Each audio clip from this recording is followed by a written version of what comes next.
Wabarakatuh. Perkenalkan, nama saya Lisdawati dengan NIM H0320 512. Baik, langsung saja kita akan membahas mengenai hubungan hewan dan faktor lingkungan, hubungan tumbuhan dan faktor lingkungan, dan hubungan bakteri dan faktor lingkungan, dan hubungan jamur dan faktor lingkungan. Untuk pertama, kita akan membahas dengan hubungan hewan dan faktor lingkungan. Kegiatan pemulihan ikan akan dipengaruhi oleh lingkungan genetik, juga sangat dipengaruhi oleh faktor lingkungan. Meskipun faktor ini tidak mempengaruhi penciptaan suatu generasi berikutnya, tetapi mempengaruhi suatu individu atau populasi ikan yang akan dibudidayakan, karena faktor yang buruk akan berdampak pada potensi generasi dari individu atau populasi tersebut. Aspek lingkungan yang berpengaruh terhadap pemulihan tersebut adalah padat, tebar, dan mortalitas, umur, suhu, dan kualitas udara. Kecerahan perairan berhubungan erat dengan penetrasi cahaya matahari, sebab air yang keruh biasanya dapat menghalangi tembusnya cahaya matahari di dalam air, sehingga proses fotosintesis menjadi terganggu. Hal ini sesuai pernyataan Ditjen Perikanan 2006 menyatakan bahwa kecerahan matahari adalah merupakan sumber energi dalam proses fotosintesis pada rumput laut. Dalam proses fotosintesis rumput laut terjadi pembentukan bahan organik yang diperlukan bagi pertumbuhan dan perkembangan yang normal. Kecerahan perairan ideal lebih dari 1 m. Yang kedua itu salah satu parameter faktor lingkungan rumput laut adalah suhu. Suhu air yang diperoleh selama penelitian berkisar 25-30 derajat Celcius. Menurut Kordi 2010 bahwa suhu air yang cocok untuk rumput laut Euchema antara 20-30 derajat Celcius.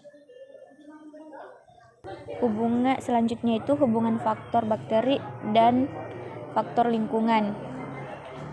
Infeksi saluran pernapasan akut adalah penyakit yang disebabkan oleh bakteri yang biasanya menular, sehingga dapat menimbulkan berbagai spektrum penyakit yang berkisar dan penyakit tanpa gejala sampai kepada penyakit yang parah dan mematikan, tergantung kepada patogen penyebabnya. Faktor lingkungan penyebab faktor lingkungan yang pertama itu adalah suhu. Tentang pedoman penyerahan udara dalam ruang rumah menyebutkan bahwa suhu yang diperkenalkan di dalam sebuah rumah adalah 18 derajat sampai 30 derajat Celcius. Suhu udara merupakan salah satu indikator yang menentukan kualitas udara dalam rumah. Kualitas udara yang kurang baik dapat memicu timbulnya berbagai macam penyakit yang berhubungan dengan pernapasan seperti ispa. Kedua itu pencahayaan. Tentang pedoman penyehatan udara dalam ruang rumah, persyarat pencahayaan dalam rumah minimal 60 lux. Rumah yang sehat memerlukan cahaya yang cukup, tidak kurang dari tidak terlalu banyak. Kurangnya cahaya masuk ke dalam rumah menyebabkan kurang nyaman dan juga dapat menjadi media atau tempat yang baik untuk hidup dan berkembangnya bakteri. Ketiga, kelembapan. Kelembapan sangat erat hubungannya dengan ventilasi. Apabila ventilasi kurang baik, maka akan mengakibatkan meningkatnya kelembapan yang disebabkan oleh penguapan cairan tubuh dan uap pernapasan. Rumah yang tidak memiliki kelembapan udara yang memenuhi syarat kesehatan 40-70% akan membawa pengaruh terhadap penghuninya. Yang selanjutnya itu hubungan jamur dan faktor lingkungan.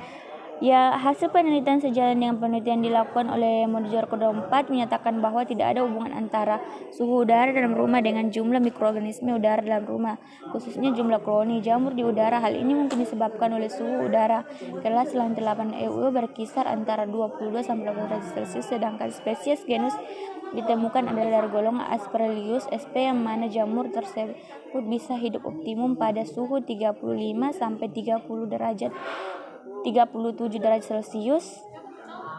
Setiap spesies atau genus jamur memiliki tingkat suhu yang berbeda-beda untuk bisa tumbuh optimum di dalam lingkungan. Plazer and Pan 2009. Selain itu juga rata-rata pengukuran suhu di ruangan tersebut relatif sama, yaitu antara 20-28 derajat Celcius dalam ruang ke ruang.